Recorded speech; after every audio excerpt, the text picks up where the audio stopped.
Hello， 小朋友，我係 Connor 老師啊。今日我哋嚟講呢個故仔，小種子，小種子。呢一個種子並唔係我哋平時種花嘅種子啊。你知唔知呢一個種係咩嚟㗎？望下，呢一個種係一個綠色三角形嘅一種食物嚟㗎。你有冇食過種呢？原來喺每年嘅端午節，我哋除咗爬龍舟或者睇龍舟比賽之外，我哋都會食粽嚟過節嘅。小朋友啊，你哋有冇食過粽啊？你知唔知粽裏面係包住啲咩嘅咧？我哋一齊嚟睇下，一齊認識下喺世界各地唔同嘅地方有啲咩味道嘅粽啦。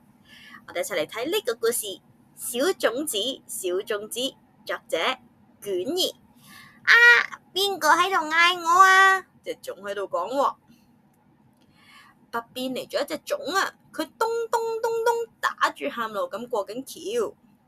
而南邊都嚟咗一隻粽啊，佢突突突突喺度好大步咁都過緊橋喎。去到橋嘅中間，嘣！佢哋見到對方啦，就同對方打招呼啊。首先北邊嘅粽就話啦：你好啊，我係大祖粽啊，你係邊個啊？而喺南方嚟嘅粽就話啦：你好啊，我係蛋黃粽啊。大祖粽就問啦：咦，蛋黃粽，你係咪甜噶？蛋黃粽諗咗諗就話啦：唔係啊，我係鹹噶。喺呢個時候，北邊又嚟多咗隻粽咯喎。噔噔噔噔，早晨啊各位。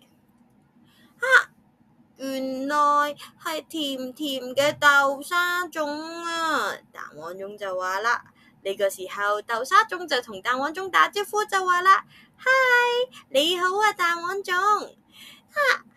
大祖粽就好開心就話啦：太好啦，我同豆沙粽都係甜嘅粽啊！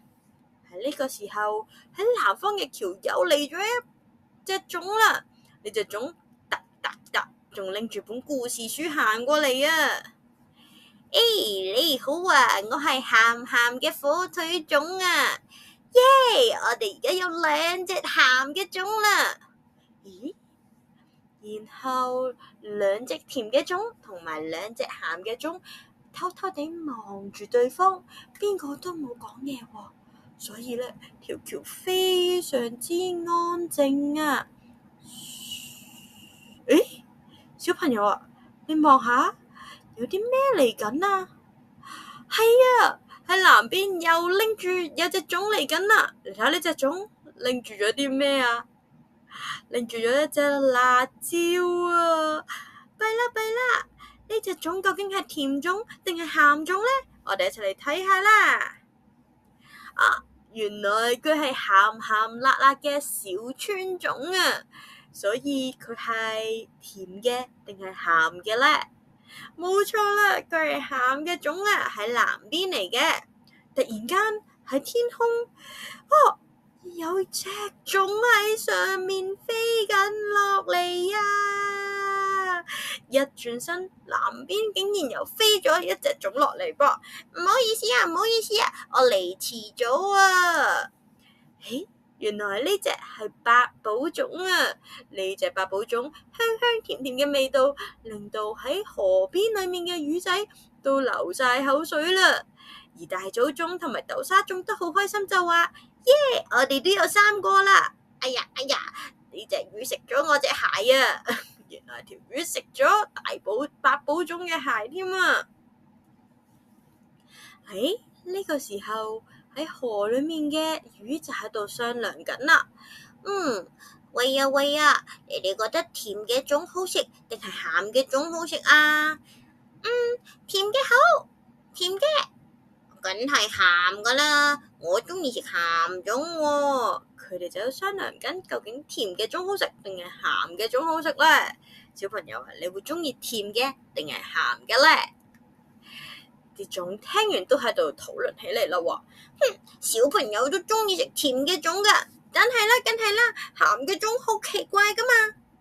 呢個時候，另一邊嘅鹹粽就喺度話啦：邊個話我哋奇怪㗎？你至奇怪啊！你哋最奇怪啊！我哋鹹嘅粽喺南邊好受歡迎㗎，甜嘅好，鹹嘅好。嘣！佢哋準備鬧交啦。